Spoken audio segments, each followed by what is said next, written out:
Hola amigos de Ventana Verde. Bueno, pues llega el momento de hacer también balance del turismo, ¿no? Ya se están dando datos como objetivo los 100 millones, otros apuntan un poco más bajo. Lo cierto es que venimos de casi 93 millones de visitantes el año pasado, ¿no? La verdad es que este año, con el tema de los transportes, ha sido muy afectado a los turistas y tanto interiores, los visitantes de interiores que se han desplazado por toda España, como los turistas extranjeros, por los daños tan enormes que ha provocado en todas esas personas que van en tránsito, que pierden un avión porque se ha paralizado un tren, etcétera, etcétera, ¿no?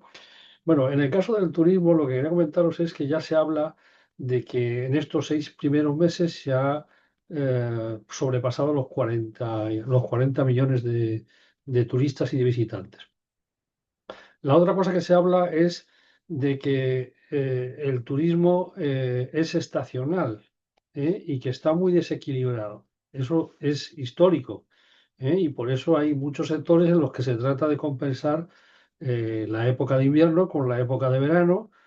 En el caso de Canarias, ahora, por ejemplo, están en época baja de turismo y para ellos la época alta, en lo que los hoteles tienen más precio, es en invierno, que es cuando sobre todo es un turismo de Centro Europa, de Alemania, de Suecia, de Dinamarca, de Holanda, en fin, del centro y norte de Europa. Y esa es la época de turismo alta, donde los hoteles son más caros. Pero esto es así, esto es una singularidad. ¿Por qué? Pues porque el turismo básico de España es un turismo que se llama de sol y playa, y es un turismo que yo añadiría también turismo sol y playa y cultural, porque cada vez son más las ciudades que en el momento que han invertido en mejorar la seguridad, mejorar la limpieza, mejorar la jardinería, se han convertido en ciudades atractivas, para poderlas visitar, aunque sea solamente estar una noche, dormir un día o un fin de semana, suficiente. Ciudades como Sevilla, que reciben casi ya 4 millones de visitantes al cabo del año. Pues bueno, pues eso es muy importante para una ciudad en la que tiene 700.000 habitantes permanentes, ¿no?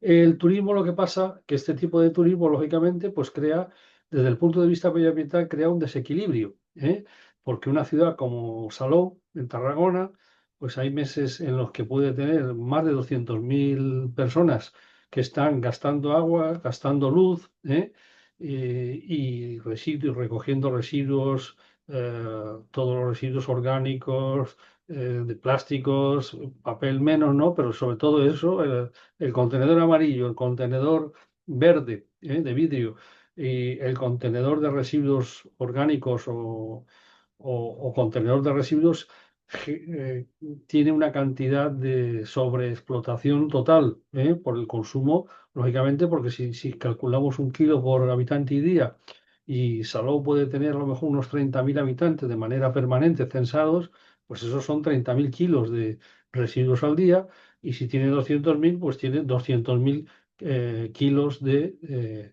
residuos al día, ¿no? Ese desequilibrio también se compensa luego con que es una época en la que aumentan los contratos laborales normalmente, los contratos de servicio, los contratos de limpieza, los contratos de mantenimiento, etcétera, etcétera, ¿no? Eh, es una singularidad. Quería comentaros bueno, el ayuntamiento de Toledo.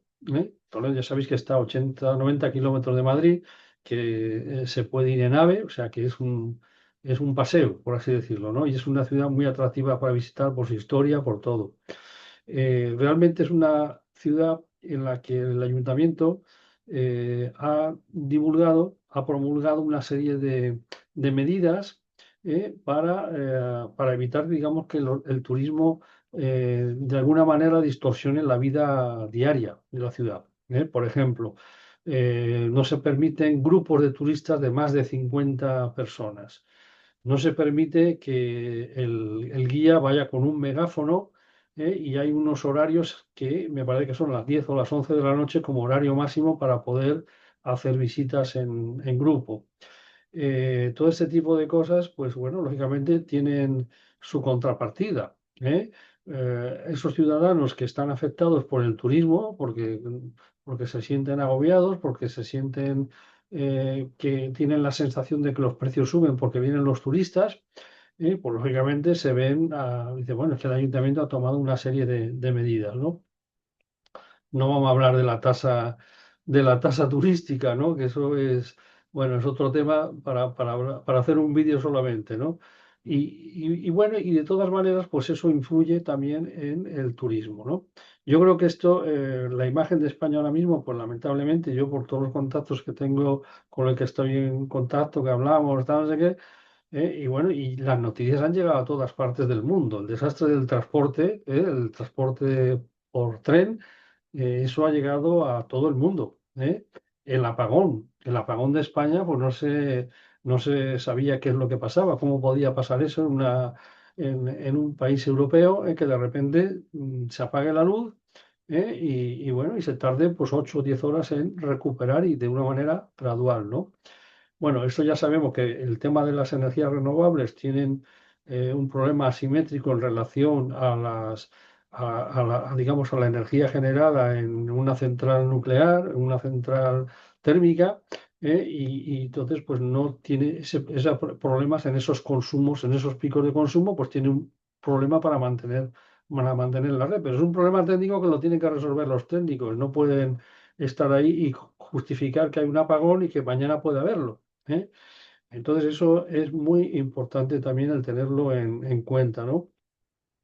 La, hay también a nivel del decreto que ha publicado el ayuntamiento del bando municipal, no es un decreto, es un bando municipal, pues también hay otras singularidades, características, pero bueno, pero que realmente Toledo no es una de las ciudades afectadas, como estábamos hablando en el caso de Salou, porque normalmente al estar muy cerca de Madrid, lógicamente en Madrid es el dormitorio de muchos de los la inmensa mayoría de los que van a visitar Toledo, con lo cual el consumo de agua, el consumo de luz, pues no nos afecta de la misma manera. Que realmente es lo que nos tenía que preocupar, ¿eh? Porque una cosa es que veamos mucha gente por la calle, pero lo que nos tenía que preocupar es que el consumo de agua, el consumo de energía, que la recogida de residuos, los vertederos se multiplique, ¿eh? Pero que es así. Ese es el turismo de este país, turismo estacional. Evidentemente, la nieve, los años de nieve, pues hay mucha gente que va a esquiar, pero son sobre todo turismo interior, ¿no?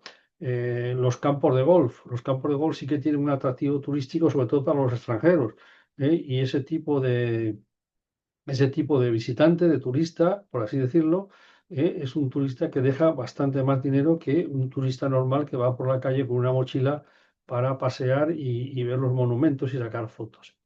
Bueno, pues eso es lo que hay con el turismo, el 13,7% del Producto Interior Bruto, un 21% contando la repercusión que tiene indirecta en el entorno, y bueno, y que donde no hay industria, si hay turismo, pues se puede salvar la situación, ¿eh? Y esto es lo que os puedo contar. Me imagino que ahora que hay un ayuntamiento que ha tomado estas medidas, pues habrá más ayuntamientos que tomen medidas y van a competir por a ver quién toma medidas más atractivas, más llamativas, más, en fin. Pero en realidad el problema es otro, ¿eh? Es un problema medioambiental, ¿eh? El turismo desde un punto de vista medioambiental y desde el punto de vista negativo y desde el punto de vista económico, pues es un aspecto positivo. Pues nada más, hasta pronto, gracias.